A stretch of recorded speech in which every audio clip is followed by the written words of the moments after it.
C'est une bataille technique d'avocats.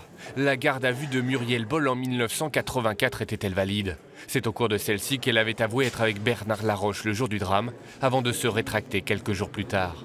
Mineure à l'époque, elle n'avait pas été accompagnée d'un avocat, ni d'un représentant légal. La loi ne l'imposait pas à l'époque, mais ses avocats estiment que ce n'était pas conforme à la Constitution. Nous avons deux principes à valeur constitutionnelle.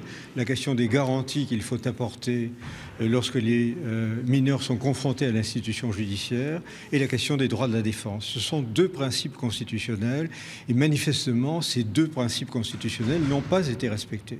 J'ajouterai que nous sommes dans une situation qui est complètement inédite, d'une garde à vue qui commence en 1984 avec une mineure et qui se poursuit 33 ans plus tard, en 2017, avec une personne majeure.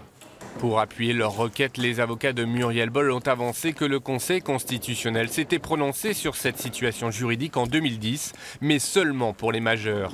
Le parquet général s'est opposé à cette demande, tout comme les parties civiles. C'est irrecevable parce que pour saisir le Conseil constitutionnel, il faut qu'il ne se soit pas déjà prononcé. Or, en réalité, le Conseil constitutionnel s'est déjà prononcé pour certains textes. On ne peut pas faire de rétroactivité et en tout état de cause, le Conseil constitutionnel a déjà statué. Il n'y a pas de rétroactivité en la matière.